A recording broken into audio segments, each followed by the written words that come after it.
Hi this is Telugu politics. Peddireddy Ramachandra Reddy, Mithun Reddy ఈ ఇద్దరు పేర్లు వింటే అంటే జగన్కి ఎంత ఆప్తులు ఆత్మీయులో అందరికీ గుర్తొస్తుంది. అంటే ప్యారలల్ గవర్నమెంట్ లాగా ఏదైతే జగన్మోహన్ రెడ్డి అధికారంలో ఉన్నప్పుడు వీళ్ళిద్దరికీ ఆయన ఇచ్చిన ఇంపార్టెన్స్ అంతా ఇంత కాదని చెప్పుకోవచ్చు. ఎందుకంటే కుప్పానికి ప్రత్యేకంగా పెద్దిరెడ్డి రామచంద్రారెడ్డి వెనకుండి పనిచేశారు. కుప్పం నియోజకవర్గంలో చంద్రబాబును ఓడించాలి అనే ఉద్దేశంతో. అలానే ఈస్ట్ వెస్ట్కి సంబంధించిన బాధ్యతల్ని మిథున్ రెడ్డి స్వీకరించి ఎన్నికలకు ముందు ఆయన కూడా చాలా వర్క్ చేశారు. సో ఏది ఏమైనా పార్టీ అయితే ఓడిపోయింది దారుణంగా. ఇప్పుడు ఎవరైతే జగన్మోహన్ రెడ్డికి ఆప్తులు ఆత్మీయులు వీళ్ళు ఆయన వదిలిపెట్టి పోరు అని అనుకున్న వాళ్ళు ఎవరైతే ఉన్నారో వాళ్ళ మీద జరుగుతున్న దాడులు చూస్తుంటే అంటే ఇంత కక్ష సాధింపు చర్యలుగా మనకి కనిపించక మానదని చెప్పుకోవచ్చు. ఈరోజు వీళ్ళని హౌస్ అరెస్ట్ చేసి తిరుపతిలో హౌస్ అరెస్ట్ చేశారు. అలానే వాళ్ళ నియోజకవర్గాలకి పెద్దిరెడ్డి పుంగనూరు నియోజకవర్గానికి ఎమ్మెల్యేగా రామచంద్రారెడ్డి గారు ఉన్నారు. అలానే పెద్దిరెడ్డి మిథున్ రెడ్డి వచ్చేసి రాజంపేట పార్లమెంట్కి ఎంపీగా ఉన్నారు.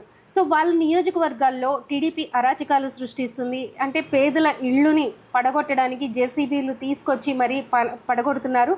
వాళ్ళకి సపోర్టుగా మద్దతుగా వెళ్తున్న మమ్మల్ని అడ్డుకుంటున్నారు అని చెప్పేసి మిథున్ రెడ్డి వాళ్ళని పరామర్శించడానికి అక్కడికి వాళ్ళకి సపోర్ట్గా వెళ్ళేటప్పుడు వీళ్ళని తిరుపతిలోనే హౌస్ అరెస్ట్ చేశారు. ఇది ఎక్కడ న్యాయం? మమ్మల్ని మా నియోజకవర్గాలకు కూడా వెళ్ళనివ్వరా అంటూ వీళ్ళు ప్రశ్నిస్తున్నారు. అయితే గతంలో ఏదైతే టార్గెట్ చేశారో అంటే పెద్దిరెడ్డి రామచంద్రారెడ్డి చంద్రబాబు నాయుడిని, అలానే మిథున్ రెడ్డిని కూడా కొంతమందితో టార్గెట్ చేయించడం జరిగింది జగన్మోహన్ రెడ్డి చేశారా వీళ్ళే పర్సనల్గా అజెండాగా తీసుకుని చేశారా అనేది పక్కన పెడితే అప్పట్లో ఎప్పుడు కూడా చంద్రబాబు నాయుడిని కుప్పం రానివ్వకుండా ఉండలేదు. అలానే ఎప్పుడు కూడా అంటే లీడర్స్ ఎక్కడ వాళ్ళ నియోజకవర్గాలకి వెళ్ళడానికి ఎక్కడ కూడా వైసీపీ అభ్యంతరాలు చెప్పిన పరిస్థితి కానీ లేకపోతే రానివ్వని పరిస్థితి కానీ గతంలో ఎప్పుడూ జరగలేదు. కానీ ఇప్పుడు కొత్తగా వాళ్ళ నియోజకవర్గాలకి ఎంపీని ఎమ్మెల్యేని కూడా వెళ్ళనివ్వకుండా అడ్డుకుంటున్నారు, అది హౌస్ అరెస్ట్ చేస్తున్నారు అనేది ఇప్పుడు చర్చనీయాంశంగా మారింది. అయితే ఈ మధ్యకాలంలో మిథున్ రెడ్డి కూడా బీజేపీలోకి వెళ్ళబోతున్నారు అనేది కూడా తెరపైకి వచ్చింది. బహుశా వెళ్ళాలని కోరుకునే వాళ్ళు ఈ ప్రచారాన్ని కూడా చేసి ఉండొచ్చు. అంటే ఆయన ఏదైతే వీళ్ళిద్దరూ మద్దతు కానీ వీళ్ళిద్దరు స్ట్రాంగ్ సపోర్ట్ కానీ ఈ తండ్రి కొడుకుల స్ట్రాంగ్ సపోర్ట్ జగన్మోహన్ రెడ్డికి ఉంది. సో జగన్మోహన్ రెడ్డిని దూరం చేయాలంటే వీళ్ళని ఇంకొక పార్టీకి దగ్గర చేయాలి అనే ఉద్దేశంతో ఆ ప్రోపగండా ఏదైతే బీజేపీలోకి వెళ్ళబోతున్నారు అనే ఒక ప్రచారాన్ని విస్తృతంగా చేశారు.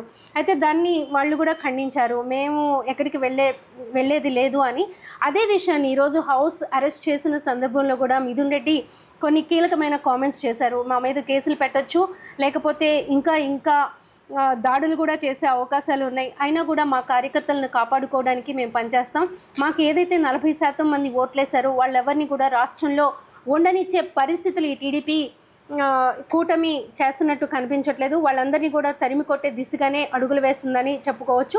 మేము కూడా ఖచ్చితంగా మా కార్యకర్తలకి మా నాయకులకి మేమంతా కూడా సపోర్ట్గా ఉన్నాం, ఈ అంశంలో మా ప్రాణాలను వదలడానికైనా సిద్ధంగా ఉన్నామని మిథున్ రెడ్డి చెప్పడం జరిగింది.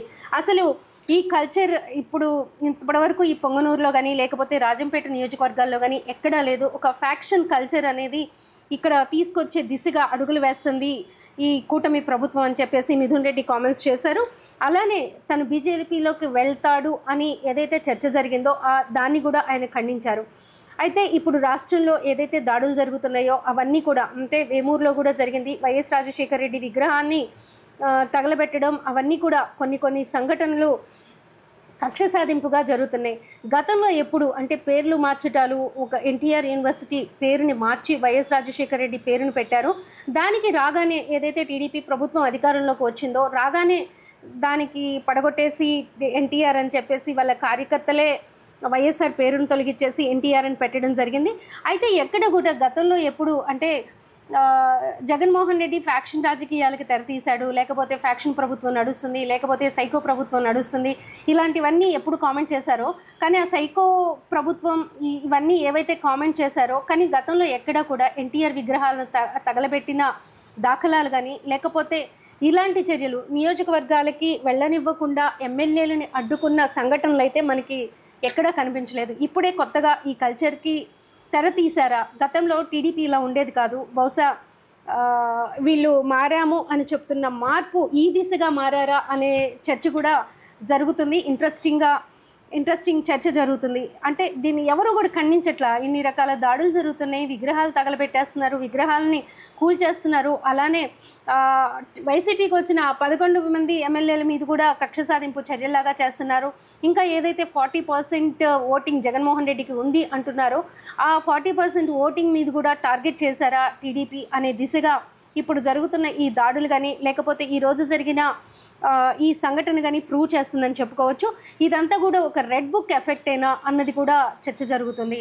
ఏదైతే ఎన్నికలకు ముందు లోకేష్ ప్రతిసారి కూడా రెడ్ బుక్ చూపెట్టి ఈ రెడ్ బుక్లో రాసుకున్నాను, వీళ్ళంతా చూస్తాను, వీళ్ళందరినీ అధికారుల పేర్లు లేకపోతే అంటే ఫస్ట్ ఆయన ఎవరి టార్గెట్ ఉన్నారు రాష్ట్రంలో నేతలు కావచ్చు, నాయకులు కావచ్చు, లేకపోతే అధికారులు కావచ్చు, వాళ్ళందరి పేర్లు కూడా రెడ్ బుక్లో రాసుకున్నానని చెప్పారు. బట్ ఫస్ట్ టార్గెట్ మరి పెద్దిరెడ్డి కుటుంబమే అయి ఉండాలి. అందుకే పెద్దిరెడ్డి కుటుంబాన్ని నియోజకవర్గానికి కూడా వెళ్లకుండా ఆపుతున్నారు అనేది ఇప్పుడు వైసీపీలో జరుగుతున్న చర్చగా మనం చెప్పుకోవచ్చు. సో ఏది ఏమైనా కూడా గతంలో రామచంద్రారెడ్డి కుప్పం మీద కాన్సన్ట్రేట్ చేసి చంద్రబాబుని ఇబ్బంది పెట్టడానికి, ఇరకాటంలో పెట్టడానికి ప్రయత్నించారు. అది బహిరంగంగా కనిపించిన విషయమే. అయితే ఇప్పుడు అదే రెడ్ బుక్లో బహుశా వీళ్ళ పేర్లే ముందున్నాయేమో, అందుకే ఈ కుటుంబాన్ని టార్గెట్ చేసి నియోజకవర్గానికి కూడా వెళ్లకుండా అడ్డుకుంటున్నారు అనేది ఇప్పుడు జరుగుతున్న చర్చ.